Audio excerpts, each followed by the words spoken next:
LeadSquared lets you create compelling landing pages to capture and convert more leads. Our landing pages are responsive, which means that they render perfectly on almost all devices and require minimal resizing, panning, or scrolling. What's more, you'll get comprehensive reports and feedback on how your landing pages are performing.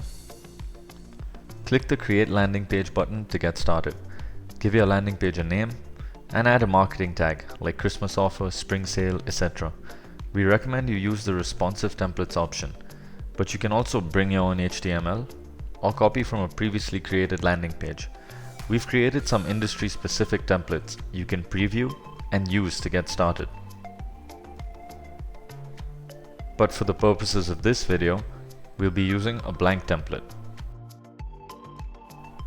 The first thing you need to understand is what sections and blocks are. Sections are areas where you can add one or more blocks. Blocks contain your actual content, like features, forms, pictures, call to action buttons, videos, and even customer testimonials. All blocks and sections are contained inside the canvas. Click outside the sections to select the canvas. This panel on your right lets you control the properties of the canvas or selected section or block. You can select different background types and change the color to something that matches your company's color scheme. If you're familiar with CSS, use the Advanced CSS option. You can also use the Style Editor to use your own custom style sheet. To help you understand the elements better, let's remove all the default sections and start from scratch. First, let's add an image block. You can change the layout of the caption and image here. Add the image by double-clicking here. You can add an image you've already uploaded to LeadSquared or upload a new one. You can even link the image back to your website. Now let's increase the width of this block so we can center it. Let's add another section. Navigate to the background option on the Properties panel and select the Image option. We're setting this image as the background for the section. Now let's resize the section and then increase its height to match the image size. It's good practice to keep previewing your landing page. You can see what it looks like on desktop, tablet, and mobile. Now let's add a content block for our headline. Double-click on the block to open the HTML editor.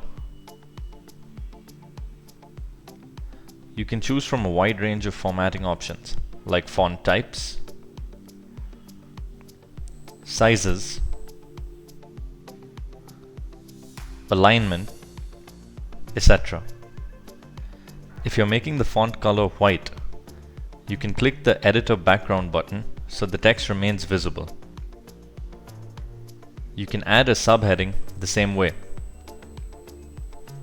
To make sure your content is always well spaced out, use the dimension and spacing options. The padding option will help you separate content that's sticking too close. Now for the most critical landing page element, the form.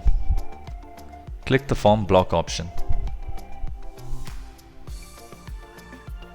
You can customize your form by adjusting a variety of form properties. Here I'm going to edit the color of the form and use the transparency slider to make the form more transparent. Double-click on the form to open the Form Designer. Here you can add and remove all the fields you want. You can even add a custom field on the go and insert it in your form. For better readability, we'll be placing the field labels inside rather than on top. And don't forget to customize the button to match the rest of your page. You can also customize the footer text, but we're just going to leave it blank for now. Now let's add another section and a feature block. You can select a template for your feature block and then add your own text and images. And finally, let's create a section to add a customer testimonial box. Again, you can choose a suitable template, customize the text, and even add pictures. Now let's preview the landing page one last time and click Next to move on to the next step of the process.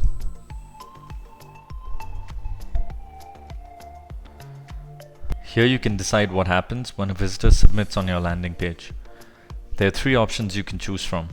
Either you can display a thank you message, you can direct the visitor to another URL, or you can allow them to download a document.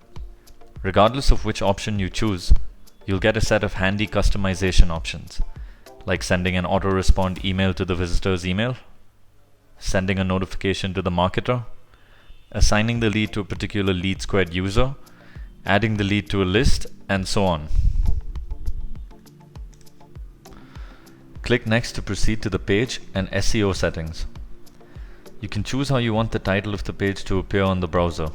You can alter the URL and enter meta keywords and descriptions you want displayed in the results of any search engine. Finally, you can configure the SEO behavior by allowing the page to be indexed by search engines and also embed JavaScript in the landing page code. This is helpful if you want to embed any analytics scripts in your landing page. Click Next to move on to the summary. Confirm all details related to the previous steps. You can even send the summary for review to your peers. When you're ready, click Publish. You'll see the URLs you can use to access your page. From here, you can either go back to the list of landing pages or to the landing page report. The report gives you key insights into how your page is performing. You can track visits, the conversion rate, submissions, and unique leads. You can also see the list of leads who've submitted on your page. So that's how you set up and review Lead Squared landing pages. Give it a shot and reach out to us if you have any questions.